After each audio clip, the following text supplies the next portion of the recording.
ప్రభుత్వం ప్రకటించిన లక్ష్యం ప్రకారం కూడా కొనకుండా మధ్యలోనే ధాన్యం కొనుగోళ్ల నిలిపివేస్తే రైతులు అర్ధాంతరంగా ఏం చేయాలో దిక్కుతోచని స్థితిలో ఉన్నారని టీడీపీ నాయకులు ఆవేదన వ్యక్తం చేశారు. ధాన్యం ఉత్పత్తికి అనుగుణంగా కొనుగోలు చేయడంలో రాష్ట్ర ప్రభుత్వం విఫలమైందన్నారు. కృష్ణా జిల్లా మోపిదేవి తహసీల్దార్ కార్యాలయం ఎదుట, పెద్దప్రోలు సొసైటీ ఎదుట రైతులు టీడీపీ ఆధ్వర్యంలో ఆందోళన చేపట్టారు. తహసీల్దార్ను కలిసి రైతులు ఎదుర్కొంటున్న కష్టాలు వివరించారు. జిల్లా కలెక్టర్ దృష్టికి తీసుకువెళ్లి రైతుల పట్ల సానుభూతితో ఆదుకోవాలని కోరారు. ఆన్లైన్ చేయట్లేదు, రైతులందరూ ఆర్బీకేలకు ఒడ్డు తోలినాక మిల్లర్స్ తోలేశారు. ఆన్లైన్ అవ్వట్లేదనే ఆందోళన కార్యక్రమంలో అక్కడ ప్రజలందరూ చూడటం జరిగింది.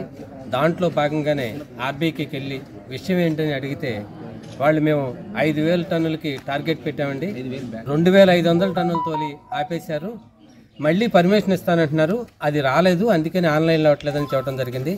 దాన్ని దృష్టిలో పెట్టుకునే ఎంఆర్ఓ గారి దగ్గరికి దాని మీద క్లారిఫికేషను, అట్లాగే రైతులకు ఎమ్మటే న్యాయం చేయండి, తోలిన ధాన్యానికి డబ్బులు 4 రోజులు అటు ఇటుగా వస్తాయి, కానీ కనీసం వాళ్ళకి భరోసా కల్పించండి, ఆ ధాన్యాన్ని ఆన్లైన్ చేయమని రైతులందరూ ఆందోళన చేస్తున్నారు. దాంట్లో భాగంగానే మోపిదేవి మండలంలో అన్ని ఆర్బీకే కేంద్రాల్లో కూడా ఆపేయడం జరిగింది.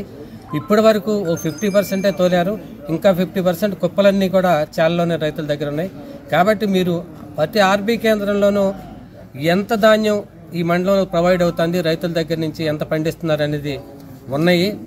దానికి అనుగుణంగా వీళ్ళు పర్మిషన్లు తేవడంలో విఫలమైంది ఈ ప్రభుత్వం. కాబట్టి మనం ఏం చెప్తున్నామంటే తప్పనిసరిగా మీరు ఇంకా ధాన్యం 50% ఉంది, ఇప్పుడే ఆపేస్తే రైతులందరూ ఆందోళన చెందుతున్నారు. అట్లాగే మిల్లర్ కూడా మీరు చెప్పిన ధరకు కొంటలేదు, రైతులు చాలా రాష్ట్రం మొత్తం కూడా తోలుకునేటటువంటి ధాన్యానికి డబ్బులు రావట్లా, ఏ రైతుకి రావట్లా. రైతు ఇక్కడ ప్రతి పనికి కూడా పైసా చెల్లించిందే బయటికి వెళ్ళవు.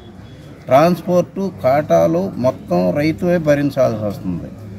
ఇన్ని చేసి కష్టపడి 6 నెలలు కష్టపడి ఇవన్నీ ఖర్చులు పెట్టుకొని రైతు ఒడ్లు తోలితే చివరికి ఏంటంటే అప్పు తెచ్చి తోలి కనీసం వడ్డీలు కూడా చెల్లించుకోలేని పరిస్థితిలో ఉన్నాడు. కారణం ఏంటి అంటే గవర్నమెంట్ నుంచి ఏ విధమైనటువంటి సహకారం రైతుకు లేదు. ఇది రైతు ప్రభుత్వం అంటున్నారు. రైతు ప్రభుత్వం అయినప్పుడు రైతులకు ఇబ్బంది లేకుండా చెయ్యాలి. గతంలో ప్రైవేట్ వ్యాపారులు కొనుక్కునేవాళ్ళు, రైతుకి ఇబ్బంది లేకుండా చేలో మాసులు అవగానే ఒడ్డు వాళ్ళు ట్రాన్స్పోర్ట్ చేసేసుకునేవాళ్ళు. ఏ అవసరానికైనా అవసరం అయితే 10,000 రూపాయలు కావాలంటే ముందు ఇచ్చేవాళ్ళు, రైతుకి ఇబ్బంది లేకుండా ఉండేది. ఇవాళ రోజుల్లో 10 పైసలు కూడా గవర్నమెంట్ నుంచి రావట్లా. మొత్తం పెట్టుబడులు అన్నీ పెట్టి